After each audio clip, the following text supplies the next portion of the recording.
All right, it's time to talk basketball. I'm Jose Salviati, editor at thepeachbasket.net. He is Steve Purciello, longtime educator, vice principal, high school basketball coach, athletic director, and the host of Celtic Chalk Talk.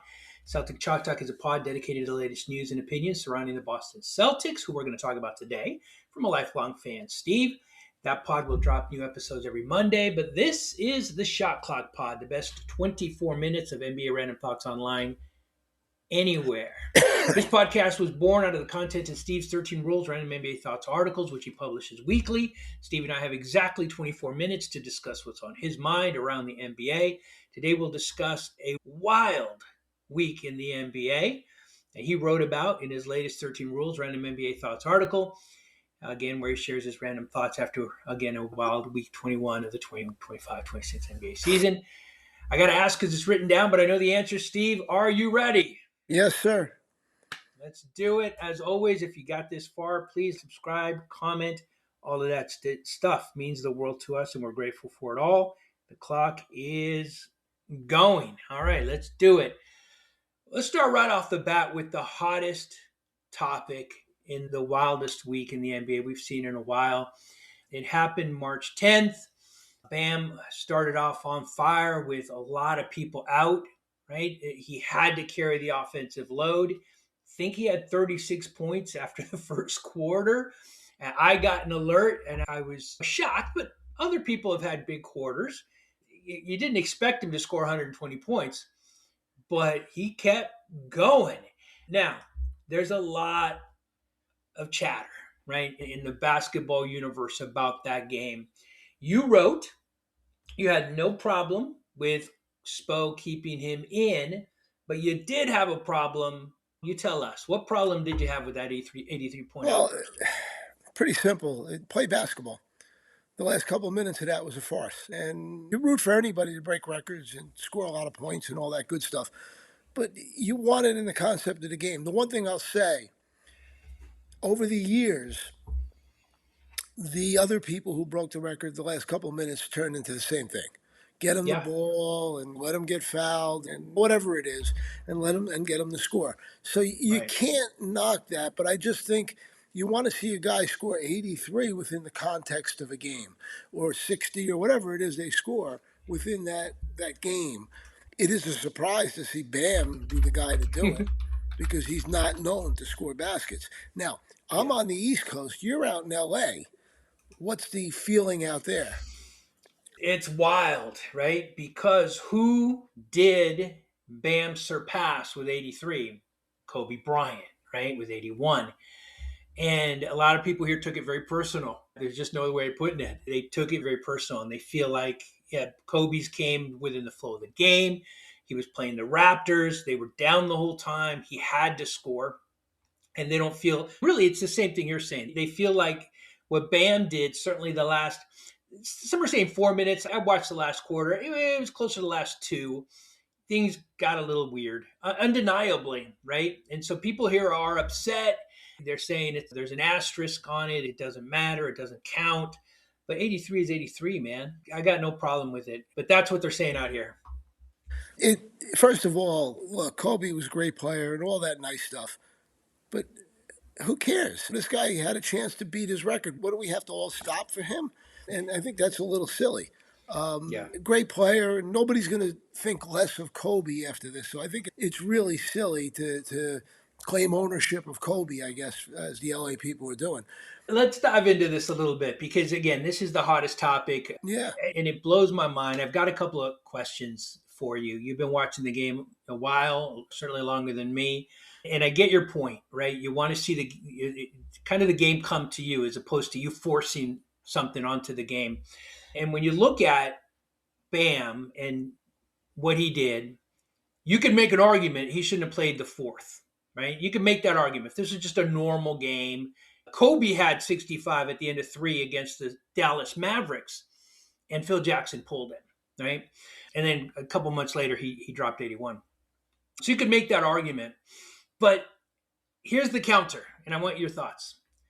Kobe Bryant had 65 through three. Kobe Bryant, nobody was shocked when he dropped 81 because he just scored. And I think if Kevin Durant were to do this tomorrow or Luka, nobody would be shocked. You said it. Bam Adebayo, it was shocking. Probably shocking to Bam. So when somebody catches lightning in a bottle like that, a very journeyman player, Sleepy Floyd, a Golden State Warrior player, once had 50 in a game. I can't remember the player's name, Brady something for the Baltimore Orioles, once hit 50 home runs. You catch lightning in a bottle sometimes. When you get that close, within sniffing distance of 81, do the rules even matter at that point? Just go for it. Again, I have no problem with what happened. What do you think about that counter argument? Well, I don't either, and it's fine. I just wish it was in the basketball context. Let me just bring something up. If you go back and look in 1969, Jerry West and John Havlicek in the finals, I believe Jerry West went for over 50. And I think the first two games it was pretty in the 40s, but he had two great games. And Havlicek was in the high 30s or maybe 40 in those games. Those were within the context of a finals series. The Lakers won those two games. That to me is more valuable than a record of 83 or 73 or 80 or whatever it may be, because this is playing in a pressure situation and really taking over a game and just being tremendous. That's how I would look at it. It's good. Records are nice. People break records, all that good stuff, and it's all beautiful. But again, you got to put it in context. I think Jerry West going out and scoring whatever it was he scored in the first two games, that's just amazing to me. And this is the finals. And I put that as a better game than Bam scoring 83. And I'll just finish with against the Washington Wizards. The Right. Washington Wizards, the only thing they're playing for is a draft pick. So Yeah. put it in context. And again, I like Bam. I think he plays hard. He's a real heat guy carrying that tradition of the Udonis Haslam and all that. So I think he's great for the game and great for the Heat. And I'm glad he did it. However, I just look at other games players have had in pressure situations and think that's better. You bring up an interesting point. You're not taking away the 83, but you are diminishing the value of the game. When you look at all-time best games played, That's right. that 83 might not even make the top 10. There were better individual games, but it's undeniable that he had 83. That's right. I love it. More power to him. And again, he's good for the game. He's a good person and a good player. So you're happy for him. But again, just try to put it in and think about it in comparison with all the other stuff. Yeah. And you realize guys get Jordan making that shot against Cleveland that began the run for them. That's big Yeah. time stuff. That in itself, that one shot is bigger than Bam's game because that's what started the dynasty. Yep. Magic's mini sky hook against the Celtics in Boston. Yeah, that was in Game 5 and or Game 4 rather. I'm sorry, Game 4 was it? Yeah, I believe it was 2-1, and that ended the series really because Boston It had was to go out huge. there, Yep. and he wrapped it up with that. Those are big things and big that you remember. Think about Bam's game. You say, yeah, I remember he had 83 and he did this and this, Yeah. but then you start thinking, was there pressure? No, there's no Yeah. pressure. Yeah. No, great point. I liken it to Kobe's 60 in his last game, where he took, I think, 56 shots to get the 60. It was the same kind of game. Yes. Interesting point on free throws. The average NBA team this season, average, right, takes 25 free throws a game. The Miami Heat took 90 that game. Well, So that's why people are upset. the thing about that's really interesting. 43 foul shots is more than any player has ever had. Right. Wilt only had 30 something in his record game. So that in its own right is amazing, especially in a year when you have a lot of players complaining that they're not calling anything. So Yeah. that's interesting too. Yeah. Now, certainly lots to talk about, lots to unpack. We talked a lot about it here. Before I leave the topic, I got to ask, because everybody's talking about Wilt again, and I love when he comes up, because people forget how incredible he was. I was surprised to find out in social media there is a subset of fans who think Wilt's 100-point game never happened. There's no video evidence. There's no proof of it.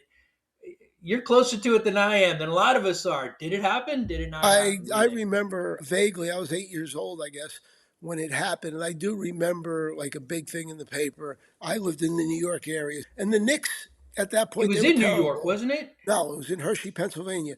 But Pencil. the That's Knicks right. weren't covered real well because they were terrible. It was late in the season, all that stuff. So, but I do remember 100 points and so on. So I think it happened, and I think those conspiracy theorists have to ease up on it. Yeah. Fair enough. All right, let's move on. Lots more to talk about in a wild week. You were talking about the Heat. You mentioned the Heat, the Clippers, and the Magic as teams that are surging. And now's the time you want to have that surge, right? You want to be able to turn it on right about now. So these are teams that maybe you don't want to meet in the playoffs. Let's take each one individually. All right. We'll start with the Heat because we just got done talking about them. Again, lightning in a bottle and Bam. He followed up that 83-point game with a 20 some odd game, still playing really well. And they've been doing all of this without Norman Powell. Are the Heat scary? They're going to be a tough out for somebody in the playoffs. Right now, they're fighting for fifth with Orlando. What that means is if they're fifth or sixth, it's really important to get the second seed because I don't know if you want to play the Heat. I think the Magic would be more vulnerable, but both of them are playing real well. And the Heat, and there's always that variable Miami, Pat Riley, Eric Spoelstra, and all that stuff. So you got to deal with it as it goes on. So nobody wants. I don't think anybody wants any part of them in the playoffs. Yeah. Yeah, no doubt. And that's the theme for all of these teams. Nobody wants any part of these teams. Another team that is shocking when you think of what the start of the season was like. We talked about them before here on the show. And it's shocking. There's no other word for it. They started 6-21, I believe, but now nobody wants to play the Clippers.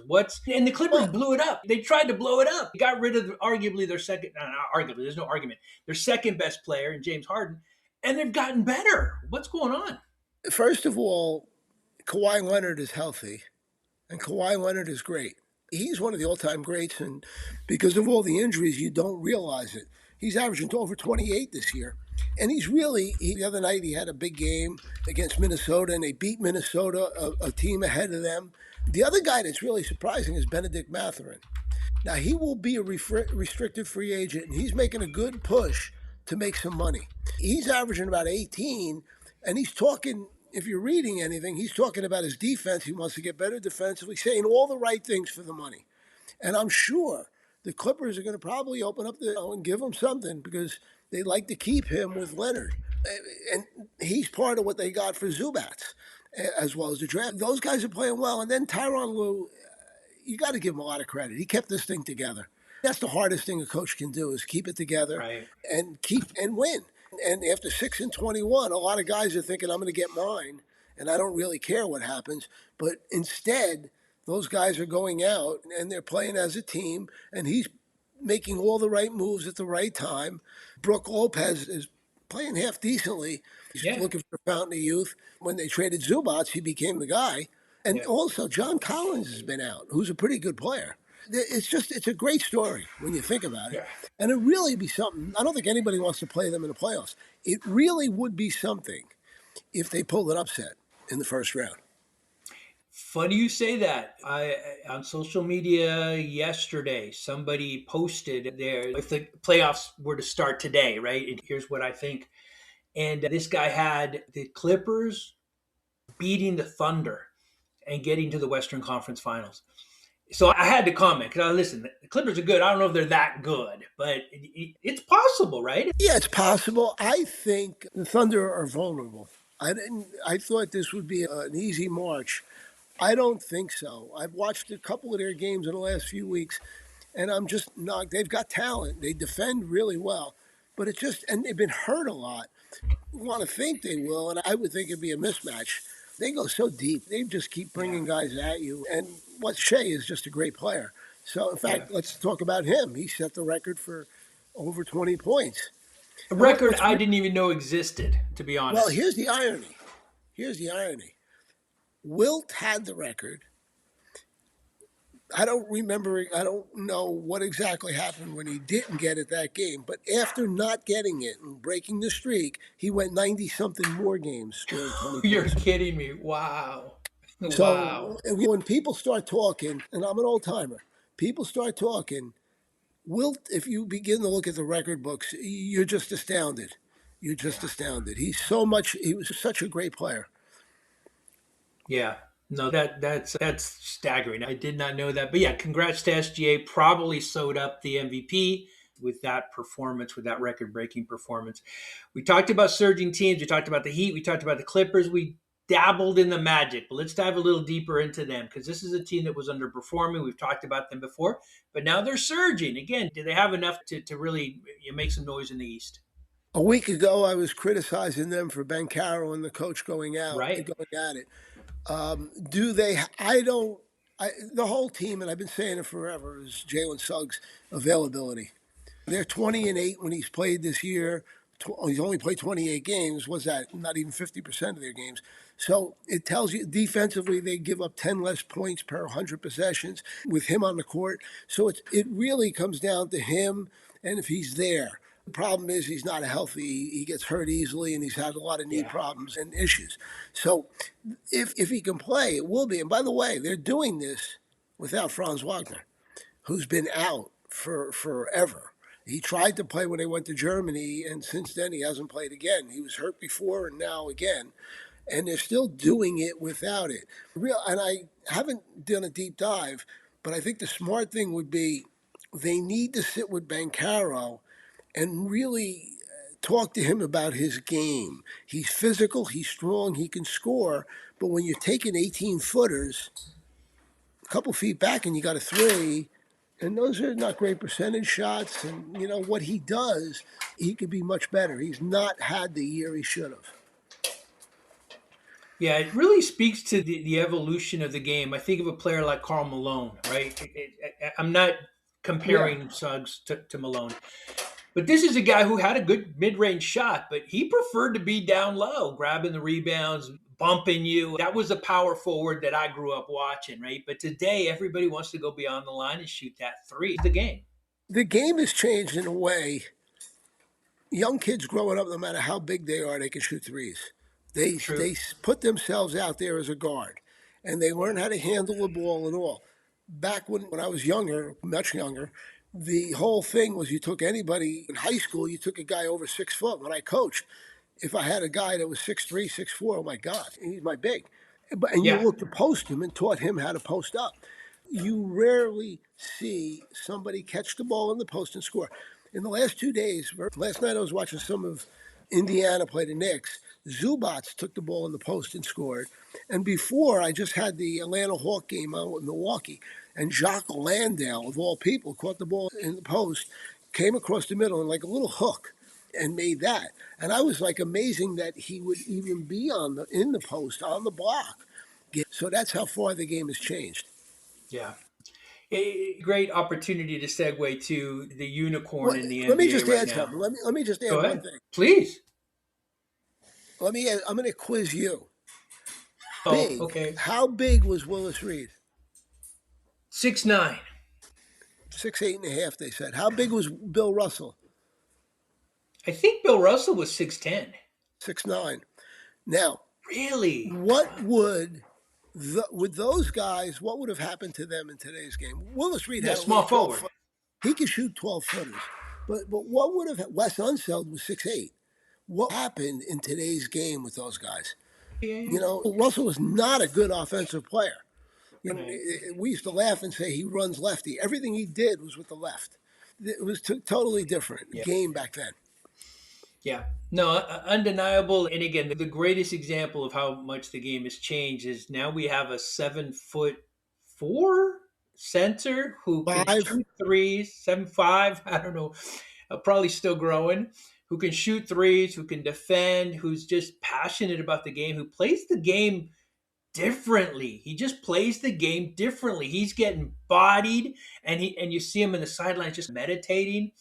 He's just a unique individual. You had a chance to see him up close. You were at the Yes. potential finals preview, Celtics versus the Spurs in San Antonio. Tell us about that wild game and Well, what you saw from he Wemby. shot. I believe he made 8 threes. And what That's was really stupid. interesting to me, not that he did that. At one point, he wasn't in the post, but he was like mid post, meaning about 4 feet below the foul line, caught the ball. I believe Baylor Shireman was guarding him, and Shireman comes up to maybe his neck. But anyway, Yeah. he just turned and nobody's guarding him, really. And he just shot and he's just sitting here saying, "This guy can do anything he wants." There's one other thing. Boston a couple times went to the basket and he came over. Derek White had him one time, and White kept faking and put the layup in past him, and which was a great shot. And then Yeah. and Jaylen Brown went at him once. It didn't work out. But the other times you'd see Boston go to the basket. He comes over and they kick it right out because they didn't want any part of him. That's how he changes the game. And Right. just that presence and his ability to block shots, just it changes everything that goes on around you. Yeah. Now, He's the future of basketball. Let's just put it that way. so explain that statement. Do you see more people being Wemby, or is Wemby a one-off? Because I see him as a unicorn. I don't think he's the future. He's the now. You can't replicate this guy. The You can't clone future this of the guy. What do you game, mean? meaning he will be the next Jordan, LeBron, if he Oh, stays healthy. If yeah, he stays healthy, he will be. That's what I mean by future. It's amazing to see what he does on the court and his effect on the game. And you know what? The best part, he's a good person. He's hard. He's a team player. There's no crap going on with him, and it's really good to watch for the game. And he's a bright kid, seems to be very bright. It's just yeah, the whole package. And that's good yeah, for the NBA because you need people like that out front because and his lead is all good. Look at what happened in the All-Star game. So it's just good point. a great Yep. situation for the league and the game. So great player, great game, but you called us something in your article that wasn't so great, right? And you had again a bird's eye view of it. What happened with the ejection? We had pretty good seats, but we were sitting opposite side. We were sitting behind the square table, the Celtic bench. And Jaylen Brown dribbled. He was across from us. He dribbled, and evidently, and I went back when I came home and I looked at the tape of it, he got pushed. Now, the referee, Tyler Ford, who's a pretty good official, was in front of the play. So he didn't see the push from behind. The ball went out of bounds. Brown went flying, and he called San Antonio ball. And you understand it because he was. And if you watch referees, you know when they know they got one right or didn't get one. Went Yeah, back up the court. Now, you got to understand something. When Boston played San Antonio last time, San Antonio shot 20 foul shots. Boston shot 4. So there was, and Brown was complaining about that it wasn't right. So now that had to incense. Brown went back up the court and he was going at it with Ford, but he never until he raised his hand and pointed. That's when Ford took him, meaning teed him. And Brown was getting madder and continuing to yell, but moving sideways, like away. But he continued to yell. Now, Tyler Ford was the crew chief. Suyash Mehta was the third official, really, and he's fairly new. He was 20 feet away towards the opposite like foul line extended. He took him. He gave him the second and tossed him. Now, there's an old thing, and this goes back to when I tried to coach high school basketball. You don't do that because that official that called the first technical and is getting the heat, he's got to take care of it. You look like yeah, somebody's taking care of you. So it was not a good situation, and there's more to it. The game was on Peacock and Channel 4, on NBC rather, and people were watching this. Now, I understand if Brown got out of control, you got to do what you got to do. However, in a game like that, knowing this is two good teams playing, you got to think. And I think Maida, I have to think the NBA had to have something to say about that. And I think Ford, by only hitting him once with the tee, and that was only after being pointed at, knew he might have missed it because he was behind the play. And so it was a bad situation. But the worst part is Brown gets thrown out. Tatum's on a minutes restriction. Derek White's having a great game. I think he had 34. And Peyton Pritchard's out. So you got a problem. And basically, this is the second quarter, about 3 minutes left. So now Boston had to play 27 minutes without what would be considered their best player.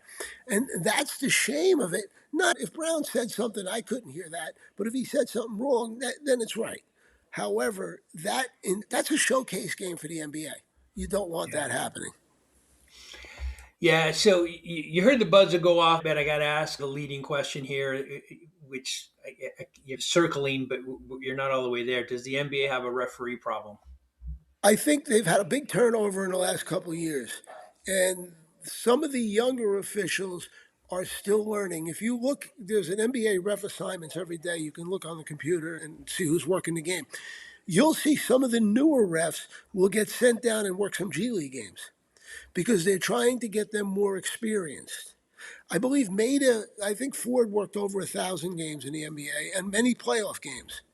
And he's pretty close to becoming a finals official. But I think, had 190 games in his career. So I got 117. I got him. 117. Yeah, they're having a problem because these guys are coming in. They're not ready yet, and it takes time. Now, the Yeah. NBA was taking guys, and I'm thinking of the guy who worked finals. He runs the replay center. He was a guy who worked finals a couple years ago. I can't think of the name off the top of my head, but he's in the replay center. So you took a real good official and now you put him in replay. That's great, but you just lost one of your best officials. It's a major problem. Who else? There's a couple other officials that they gave jobs as supervisors of officiating and different things, and so move them out. These are guys that are at the top of their game. So you're bringing in the young guys, which is good. You got to keep it moving. But over the last couple of Yeah. years, between retirements, officials moving up, this is what you got. And the NBA, and these are the best officials in the world. And if you think about it, these guys are making calls like that. They're making quick calls, and that's a tough job. Yeah. That's a rough job. So Undeniable. that the thing that I have the problem with is on the technical, just not your place. It's not your place to make the call. If Yep. Ford had enough, he would have tossed him. Ford has thrown people out before, and he'll throw them out again. That was my problem with it. And I'm sure Ford swallowed the whistle for a while because he knew he screwed up. Let him get his complaints in. Yep. Right on. Fair enough. Well, that's it. Our shot clock went off. You heard it. We violated the shot clock. Another L for us, but on we go. Our time is up. Thanks for listening. Thanks for watching. Please make sure to read all of Steve's article. We'll link it wherever you're watching or listening to this show today to get more thoughts on what we discussed as well as things we didn't get to. He talked about the Wolves taking 2 steps back for every 1 step forward. And he talked about the Wild West. So make sure you read that article and join us again next week for more random thoughts as we recap week number 22. We'll talk then. Thanks, Steve. Take care.